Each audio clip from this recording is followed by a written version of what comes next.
gugatan CLS ya Pak ya, dengan terkait dengan ijazah ya. Siap. Ijazah siapa Pak?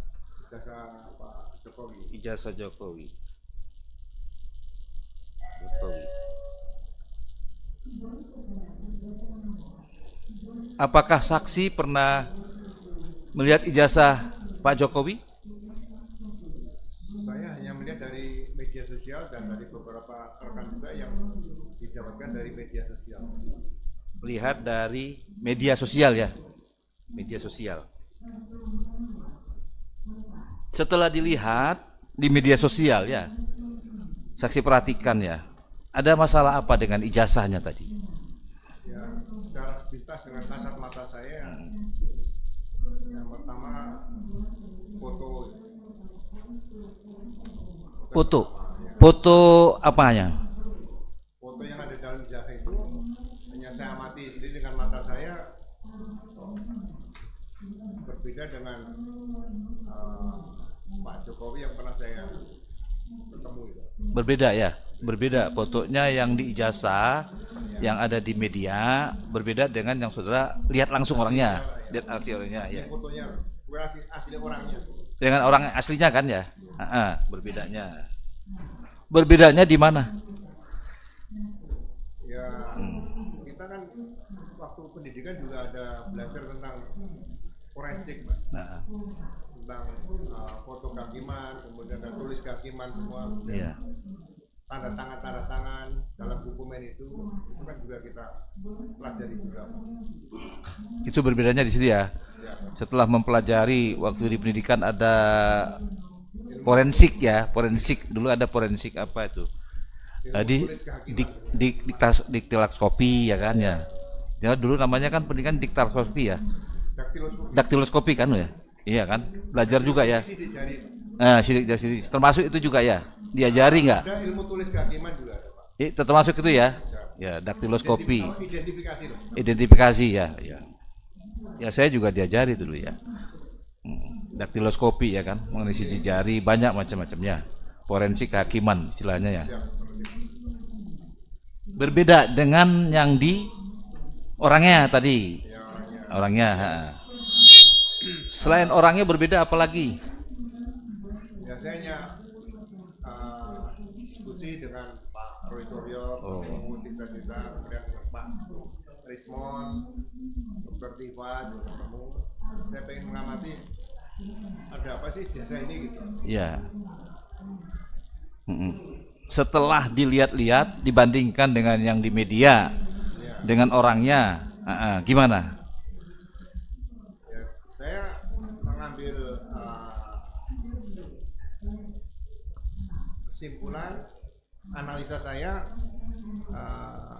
polisi sebagai aparat negara perlu mengambil langkah yaitu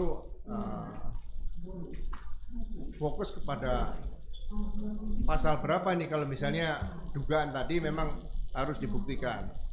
Nah, karena kita harus bisa memberikan jawaban pada masyarakat. Jadi pemikiran saya lebih cenderung pasalnya adalah pasal 263 ayat 2 KUHP, yaitu digunakan untuk maju sebagai waktu itu sebagai calon wali kota 2 kali, kemudian calon gubernur dan calon presiden.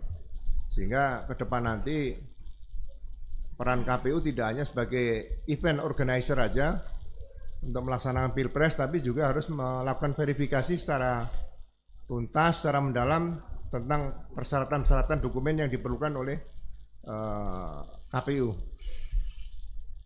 Jadi itu waktu itu melihatnya kapan Pak itu? Melihatnya dan membandingkannya kapan? Kira-kira tahun berapa? Saya 2025 sudah hampir tiap hari karena itu menarik perhatian saya. Sebelum yang pertama kali lihat itu kan? Iya. Sebelum kenal dengan Roy Suryo tadi ada melihat kan baru diskusi dengan Roy Suryo. Kapan itu? Kira-kira mulai pertengahan 2025, Pak. Oh, pertengahan ini 2025. Terus tadi katakan ada calon wali kota. Apa sebelum calon wali kota itu gimana tadi? Ya, saya melihat undang-undang pemilu. Ya. Kemudian saya lihat persyaratan untuk menjadi calon wali kota, calon gubernur, kemudian juga calon presiden kan bukan hal yang mudah bagi saya. Karena ini kan untuk memimpin daerah maupun memimpin negara seperti itu. Iya. Jadi kejelian ketelitian itu harusnya ditunjukkan oleh KPU. Seperti misalnya ada ke depan nanti dalam pemikiran saya, apakah calon presiden atau kalau calon kepala daerah terlalu banyak misalnya, cukup peran lokal, perlu dipampangkan di media cetak atau media elektronik yang ada seperti itu, sehingga masyarakat bisa memberikan penilaian dari awal sebelum terjadi masalah seperti sekarang ini kan berlarut-larut seperti itu. Perlunya syarat calon presiden ya, wakil presiden lebih ketat tuh ya. Iya, Usulan saudara kan ya. Siap. Perlunya ya. Berarti adanya perubahan atau perbaikan undang-undang gitu ya. Atau aturan di bawahnya. Yang penting realisasinya. Jadi seperti contoh misalnya KPU. Ya. Kalau KPU menerima persyaratan untuk verifikasi itu kan harus membuat berita acara. Ya. Nah, kemudian juga diumumkan. Nah, ada nggak masukan-masukan dari publik dan sebagainya maju. Tapi diberikan batas waktu sehingga tidak terlalu lama. Misalnya 1 minggu menerima masukan dari beberapa pihak seperti itu. Selama ini ada KPU seperti itu. Saya melihat dengan peristiwa yang kaitan dengan ijazah Pak Jokowi ini kan tidak ada, hanya akhirnya ditekan oleh publik di situ, termasuk yang di KPU pusat melalui Komisi Informasi Publik yang di pusat itu, ya, supaya ditunjukkan KIP tadi. Ya. Nah sebetulnya bagi saya kalau KPU sudah berani menunjukkan seperti itu, KPU pusat, nah pasal 263 ayat 2 KUHP itu bisa diterapkan dulu. Itu menjadi barang bukti karena digunakan. Jadi bukan yang menyerahkan. Kalau waktu itu di KPU diteliti dengan jelas, ini kan tidak akan maju. Jadi karena tidak diteliti dengan jelas dan sangat teliti, akhirnya maju. Nah ini mungkin ke depan perlu kewaspadaan seperti itu, sehingga ya sekali lagi saya katakan jangan sampai selalu terjadi hal-hal seperti ini yang berlangsung proses 5 tahunan seperti itu. Jadi peraturan KPU-nya Pak tadi ya. Peraturan KPU-nya yang harus diperbaiki ya. Ya. Nah itu. Memang ini yang masukan begini. Kalau ada masalah peraturan KPU-nya yang kurang jelas, harus diperbaiki. Harus tegas dan jelas gitu. Tegas, jelas, dan kalau memang ada kurang diperbaiki kan itu ya. Kembali lagi ya tadi kan. Jadi saksi baru tahu tahun 2025 dari media ya. Tapi belum pernah lihat saksi ijazah aslinya Pak Jokowi. Sampai sekarang saya nggak pernah lihat ya. Tidak pernah lihat ya. Jadi memang ini masukan ya. Ya. Kalau KPU berarti kan negara ada yang kurang terhadap aturan-aturannya ya kan ya. CLS seperti itu benar CLS kan seperti itu aturannya kan ya. CLS. Bagi saya ke depan peraturan KPU itu harus diberikan kepada publik pencerahan supaya trust, kepercayaan publik ini bahwa KPU bukan hanya sekedar event organisasi untuk melaksanakan pemilihan dan pemungutan suara saja, itu saja. Kan pemilihan seluruh Indonesia lagi ya. Seluruh Indonesia KPU itu kan dibagi-bagi. Ada pertanyaan? Ya silakan. Tanya.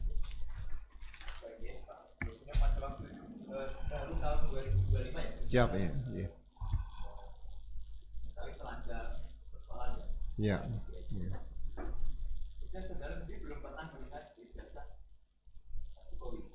Asli belum pernah.